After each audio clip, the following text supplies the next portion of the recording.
Joel, you said the Lakers are winning a championship and all that stuff next year. If they get DeAndre in, yes. Bro, DeAndre Ayton. Joel, I promise Bro, can we stop bringing Y'all gonna this let him get away with that though? Joel, enlighten me to DeAndre Ayton. I've been ignoring it this whole time. Yeah, what am I missing? What am I missing? Love it, Joe. Okay, they just need a big man. I was looking at the comments earlier when I mentioned DeAndre Ayton, and listen, I understand the reputation around him, the negative reputation, but I still think he's objectively a better player than Walker Kessler, which is rumored to be on the Lakers. He's better than Daniel Gafford, and I think he's also better than Nick Claxton. Not defensively, but I think offensively, he's without a doubt better than Nick Claxton. I think Ayton, if he is set up, he's making $35 million next year, by the way. But he's on an expiring deal. So he's on a one-year deal. When you're saying he's better than those guys, Joel, $35 million is how much better. Yeah, but Gafford is also on an expiring, and he wants to get paid like a starting center. And Kessler also is on a rookie deal, and he wants another contract as well. So I'm looking at Ayton, and he's on an expiring deal. You probably don't have to trade too much to go get him. You probably just have to match salaries and maybe attach a pick. But he is a lob threat. I think Luka and LeBron feeding him. He can average 17 and 11 with the Lakers. He can be that. He's averaged 17 and 11 in Portland. No one cares about that 17 and 11. You know why you don't care about it? Because it's going to look way different when he's playing with a guy like Luka. But this is the thing. Like, DeAndre Ayton can be a good player. He can be a good player. Oh my He just won't be the fit that we need with Luka Doncic. Hold on, John. DeAndre Ayton is really talented. Really talented. Yeah. The reason people don't care about that 17 and 11 is because he has the worst intangibles in the NBA. Mars, isn't Chilltown the same guy that because of rebounds, he thinks that Miles Turner is soft? Yes. And him being soft is a big factor on his evaluation of him as a player.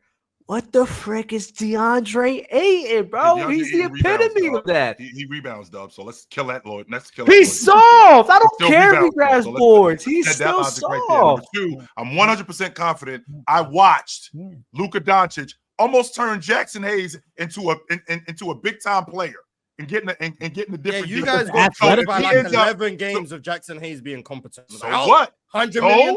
So what? God. You guys are being reactionary. That's what you That's saw. What we do. Any NBA player can look good for 10 games. Any NBA player, give them enough opportunity, they can look good for 10 games. Right. Jackson Hayes is not good. DeAndre Ayton is talented. Yes. There's no stats that show he's one of the worst screeners in the NBA. There's no stats that he's contact averse. The fact that he is a lob, yes, he can catch lobs and his touch is really good. Mm-hmm. Lakers fans will be sick of DeAndre Ayton by game 50. When they start seeing this man just not make defensive rotations, not be willing to contest shots, all of those things will just start adding up, and the box score will look great. DeAndre Ayton, if he's on the Lakers, I am certain he will average 18 and 12. I'm certain of it. Lakers fans will hate him. Lakers fans will hate him. DeAndre it's a Son Whiteside all over again. The man was leading the blocks, but he wasn't that good of a defender. DeAndre Ayton was only averaging 1 block, so he doesn't block shots. But I think it's not about the blocks; it's about the numbers there. The numbers could definitely say something that's not true. I think Ayton is a worthy reclamation project. I understand all the things that come with it. I understand that he could be much better from an effort perspective on defense and as a screener. I get all of that, but I think he is a worthy reclamation project. He is somebody that if you untap some of that talent and you get somebody to buy into him and he's coached the right way, then I think you can unlock him.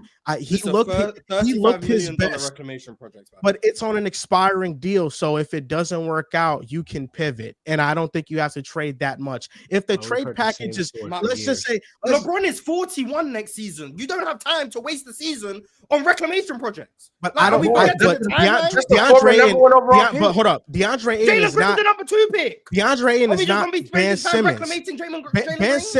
DeAndre Ayton is not 26. DeAndre Ayton is a contributor still. DeAndre Ayton can contribute. He's a good player.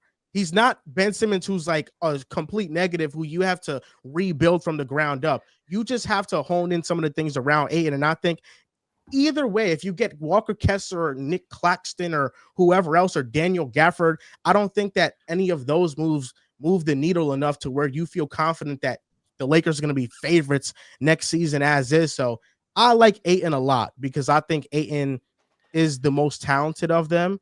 And let's just say he is talented. If the trade is Rui Hachimura and Vando in a first round pick, do you go get Ayton? I don't even think that works financially. Maybe it does. I don't know. Maybe you. No, because Vando's my issue. I want to make 9 this and clear because people are saying I'm hating on DeAndre Ayton. I think DeAndre Ayton is really, really talented. You've never denied that, Moss. I think he's a worthy reclamation project for someone. I do not think he's a worthy reclamation project for the team that employs the oldest man in the NBA. You do not have time starter level to minutes. risk hoping DeAndre Ayton pans out. You don't have, even if it is one season, I understand. He's making a lot of money, but you want to say it's an expiring contract? Cool. DeAndre Ayton is a risk. If it works out, you have a gem for that 1 year, and then another team is going to snap him up because you can't afford him. But for that one season, if it works out, he is a gem. That's how talented he is, and that's how good he can be. The inverse of that is if DeAndre Ayton shows the same flaws he's been having his whole career, you have wasted a year that LeBron James turns 41 because you had hope that DeAndre Ayton, someone who hasn't shown you for any prolonged stretch of time, but bar maybe the 2021 playoffs, that he can contribute to winning and be impactful and do the things you want to see him do. That's a risk not worth taking, in my opinion. That's why I would go for a cheaper center option like a Walker Kessler. Nicholas Claxton is someone who I'm not even really willing to invest in him right now because the season I just saw Nicholas Claxton have the last 2 years in Brooklyn, he's living off a reputation because no one's watching Brooklyn. His defense has been egregious this past year. Terrible. And offensively, there's a lot to be desired. Nicholas Claxton is making way too much money, in my opinion, for the Lakers to even justify that. If I'm the Lakers, I'm taking a lower risk, lower rewards big. Someone who's cheaper, someone who's more long-term, someone who you know what you're going to get. A Walker Kessler to me screams perfect value. He's not making too much. You know what you're going to get defensively. He's still a lob threat. He does those things. He doesn't have the highs of DeAndre Ayton. He damn sure doesn't have the lows, and he's nowhere near as expensive.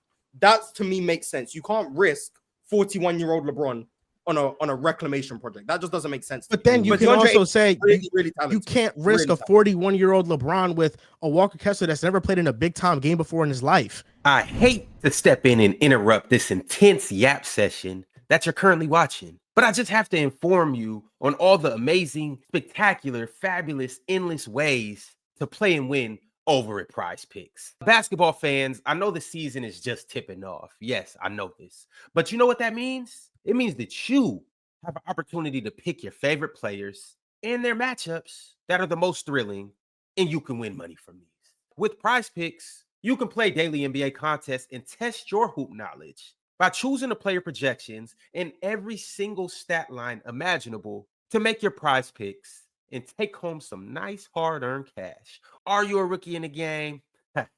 Don't even sweat it. I got the playbook for you right here. All you have to do is download Prize Picks, use promo code PANEL, and you will get $50 instantly when you play 5 here with Prize Picks. So what are you waiting for? Download Prize Picks, use promo code PANEL, and join me as we break down all of our amazing daily picks right here on the panel.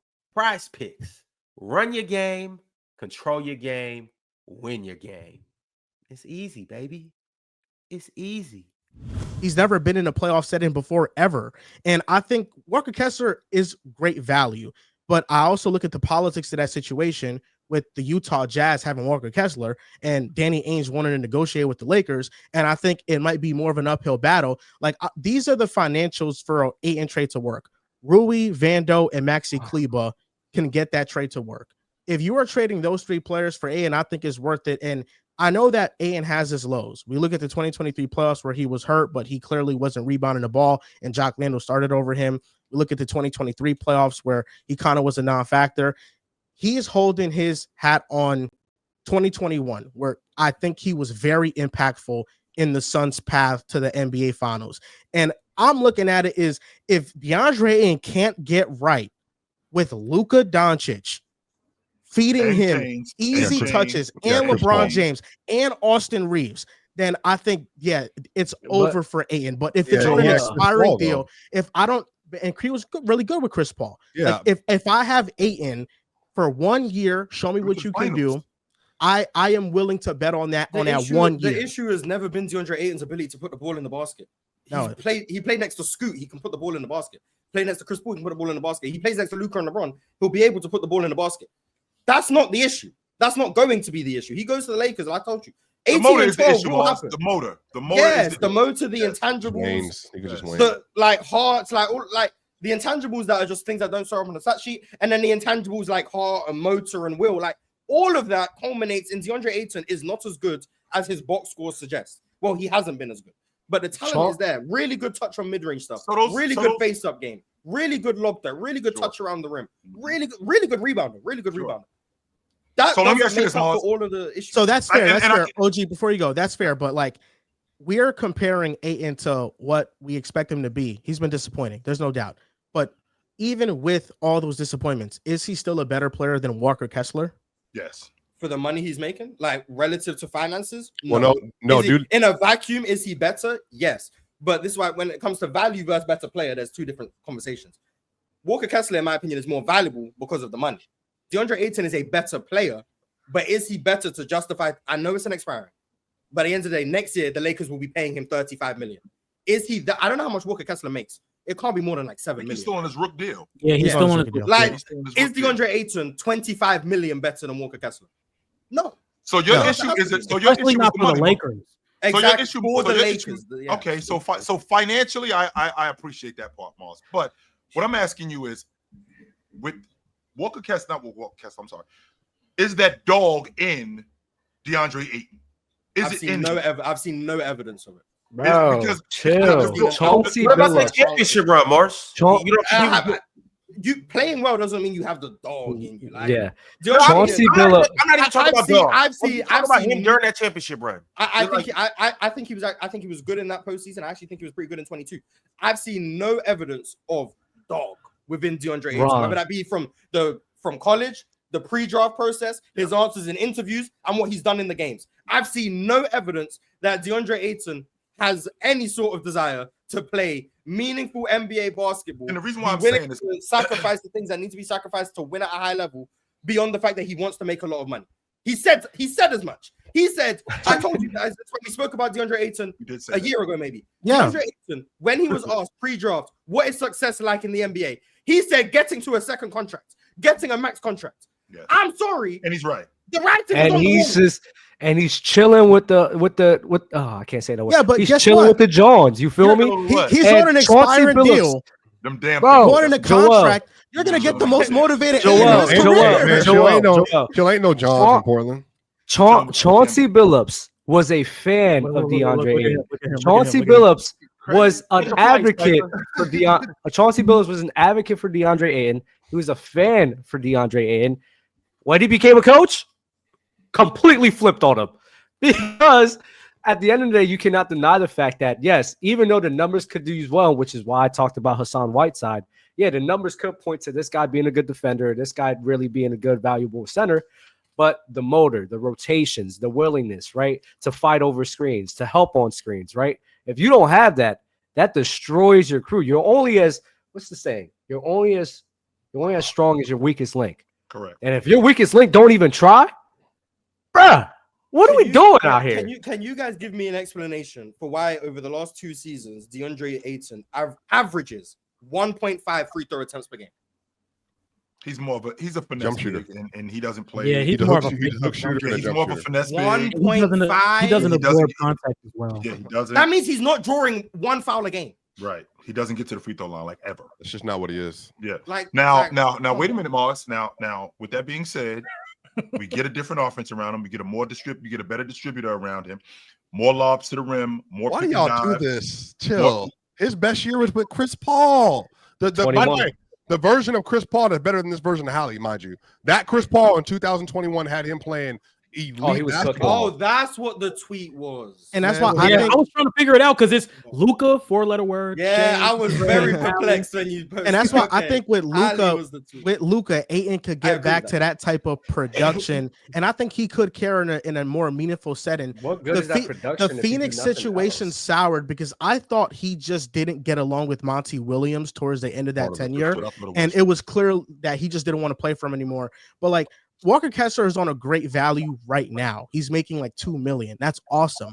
But he's a restricted free agent after this upcoming season. So like there's a potential chance that he goes to the Lakers. Let's say he plays well, and now the Lakers have to give him 20 to 25 million annually per year, if not more, depending on if he makes an all defensive team. There's all these things involved. So you really only have Walker Kessler at that value for 1 year, and then you have to pay him. And I think that's why the Jazz are willing to move off of him, because they don't want to pay him. We've seen Walker Kessler in trade talks for like a year and a half now. That's because it's Danny Ainge. That ain't got shit to do with nothing else. Because the last time, like I just checked this because I was just seeing if the theory checked out. I said this before I knew this. The last time I think Deandre Ayton played meaningful basketball and looked impactful was the 2022 playoffs. You'll never guess when he got his extension. Right after the 2022 playoffs. Season, sure. The moment that man got extended, all of a sudden, bam. So maybe Joel's right. Maybe Joel's right. This is a contract year. You're getting all NBA Ayton. Deandre Ayton. And then everyone's going to be like, I told you about Deandre Ayton. Then he's going to get extended and he's going to go right back to normal. On top of that, Marsh, he got the two best spoon feeders in the NBA. Well, two of the best spoon feeders in the NBA. Ron and Luka, like, let me ask y'all something. So let me ask y'all something. If you're a team like Atlanta, would you take a flyer on Deandre Ayton? I would. I definitely would. Because like that's the team that I think I definitely would. Ayton. Oh, Joel, you said a championship with Deandre Ayton. Do you still believe that? You're asking him to play in you're playing in a Lakers market, high pressure. You're playing in a LeBron market, high pressure. And now Luka's actually becoming high pressure. And it's like, bro, man, what pressure? What pressure? What pressure? Make it to the first round. What pressure? What's the pressure? He's still hating. I'm not hearing this from you. You would understand, and you still find a way to bring the Lakers. No, chill. I'm gonna ask you a question, chill. What's their record in the first round in the last 3 years? Playoff record in the last 3 years. Last three series. What's their playoff record? Let's see. No, you see, I changed it the last three series because he remembered they won. Yeah, because he knows we saw them in the Western Conference Finals in 23. Yeah, he remembered they won one series. They won one game against Minnesota. Yep. They got swept by you guys previously. Yeah, in 23, and then 24, and then last year in 24. 5 games. Yeah. So what's that record? 2-8. What's that? 2-8. We're like what? We're like 3 years. I'm sorry, 2-12. We're like 12. What pressure? We're like 2 and 12. What do you mean what pressure? What are you talking about? Hey, guess what? What you put on the Lakers? Jalen Green got more wins this year in the playoffs than LeBron does in the last 3 series. Bro, the Lakers missed the playoffs, and the Lakers kept missing the playoffs, and they couldn't wait to crap on the players like Russell Westbrook. What I'm about to say is a major hypothetical, but I like 80% believe it after thinking about it. In 2022, after the playoff run, Ayton got paid. The Suns were very reluctant to pay him. They held out for a while. The Pacers initially gave him a contract. They signed him. They wanted him to be their franchise center, and then the Suns matched it because they couldn't lose him for nothing. If all moves stay the same with the Pacers, I think you replace Miles Turner with Ayton. I think the Pacers still have the same type of success right now. I think they're still in the NBA Finals. I think they still make the conference finals last year. I think Hallie with Ayton benefiting from that type of system, I think that they would still be this great of a team. And I know Miles Turner brings. Deandre Ayton's better than Miles Turner. I think Miles Turner brings things. He's a better fit. Yeah, I think Miles Turner brings spacing. Yeah, you can't ignore that. Miles Turner ain't rebounding. His shot blocking is exceptional. But that's what I'm saying. I don't think he's better. He's not a better shot blocker than Miles Turner. Not a better shooter than Miles Turner. I don't even doubt not a better screener than Miles Turner. He also not as mobile defender as Miles Turner. There's several things that Miles Turner does that allows for this offense to work the way it does, all the way around. Because as a big guy, Ox, you have to screen. Screening matters as a big guy. What do you mean he's not a good screener? Is you screening as a big guy? He doesn't absorb contact as well. And just so you know, Mars, really quickly before we move any further, just so you know, Mars, in the 40 games that Deandre played last year, of the 40 games that he played last year, 18 of those games, these are how many times he went to the strike. I am going to lose my mind. How is he not a good screener, though, Swiper? That's almost half the games he's not going to the strike. I've watched him for a lot. Who's he talking about? Deandre Ayton. You have to be able to. He definitely got it up there. He was out here sleeping on an air mattress for months. So his screening angles are horrible. His screening angles are horrible. He pops before he makes any contact because he wants to get the ball at the free throw line. So he never really helps his guards get downhill. those would be the two main ways he's a horrible screener. And then my third biggest issue with DeAndre Ayton as a screener is just, I think Anthony Davis also has this issue. Mars. I wanted to see if what Swiper was talking about. I can understand. I can understand what? I can understand somebody not being a good screener. I can understand that for sure. But a lot of times up here, people get to just reeling off stuff. I've already said this about him before, though. All right, y'all. I'm gonna get out y'all way, bro. Like, come on. What's the one-on-one about? We done already had conversations about screening up here before. Yeah, I mean, you can talk about screening. I just wanted you to go into in depth a little bit. I've never seen him consistently be aggressive at the level in separating contact between the ball handler and the man on ball. And on top of that, he's a very soft roller. And I don't mean that disrespectfully. I mean, like, he's always been a pick and pop guy. He's a pick and pop big. But again, if he's not rolling hard to the rim, he's a pick and pop big. He's not a pick and dive. No, but what he's really good at, though, rolling to the rim with intentions to get the ball, not giving a target. You know what I'm saying? Rolling slow. I can dig that. No, but one of the things that he's better at than most people, though, is from the 15 to 10-foot area. I would wager there's not 9 other bigs. I would have to go through the list that I would say have better touch than him. From free throw line to the 6-foot push shot area. He's really, really good there. The issue is he's not aggressive consistently getting to that shot. He's not physical enough. And then on top of that, if you don't have a person that is screening with a purpose, that is trying to be strong at the level consistently and maintaining their ground, then yeah, you're a bad screener. The issue is Chris Paul, when he maximized DeAndre Ayton. Everybody remember. Mars, thank you. No, I don't need to. I'm not going to lie to you, bro. Like, I'm not saying that I've watched DeAndre Ayton a lot more than other people up here, but I would say that I've watched him a great amount since he was with the Suns. So I don't want. I'm saying I don't want to be disrespectful. I'm not going to say like more than anybody. I've seen Ayton play a lot of basketball. So I think Ayton has consistently been like this though, and I think, and I've said that if you want a player that has that kind of touch, then he's the person to go after. But he consistently is an airhead. But it's not like a dumb thing. I just think he just doesn't know. He's just kind of like a little, like, I don't know if it's the physicality. He gets a little bothered. He can get a little bothered by what's happening in front of him, and he can overthink stuff sometimes. He spaces out mentally, and people keep bringing that clip up from the 23 playoffs where he wasn't going after the rebound. Like, that's a part of it. But the issue is when it comes to like physicality and setting, when you have to set the tone of the big in front of you, he doesn't do that enough versus anybody. So, I mean, for me, it's just like, I think Ayton will be, he'd be a good player to add. I hope the Lakers add him. I'll say that. I hope the Lakers do add him. It'll be, this newfound Ayton love for me is very new. It hasn't been like this before yesterday. Yesterday, I was watching a lot of Ayton, and I was like, you know what? Lakers take a flyer on him.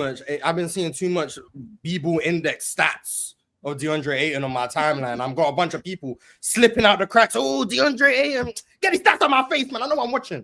I'm sorry, it's sickening. It's a disgrace. I got a Swiper on the timeline. Oh, DeAndre Ayton. I got good friends of the podcast, Benji on the timeline, talking about DeAndre Ayton. It's annoying me. I don't want to hear about DeAndre Ayton. With the Suns and the trade in Ayton, I feel like even though he was disappointing, that was such a bad move for them, because you think about it, like, they could have had Devin Booker, KD, with Ayton and Tumani Kamara still. Kamara got traded in that trade to go get Grayson Allen and Nurkic. You think about how the Suns roster looks now if they don't make that dumb of a move, and if they don't trade for Bradley Beal, the Suns are probably still a very competitive team. I would love to see the Suns with Tumani. He's Terry Cloth, which means I really like what Portland got going on. One more time, Dub. Hold on, one more time, Dub. He's very soft. No. He's terry cloth, which means very soft, man. There's nothing else to it. There's nothing else. It's been a while since we heard that. Also, too, the beautiful thing about the panel is you never know what you're gonna wake up and get. It's a box of chocolates. I did not think that I was finna get on the panel today and hear a DeAndre Ayton debate, let alone DeAndre Ayton placed on the Lakers. NBA Finals. It's the player choice way. Yeah, them boys don't get it started. The player choice way. Yeah, the player choice way. Come and switch lanes into the player choice way.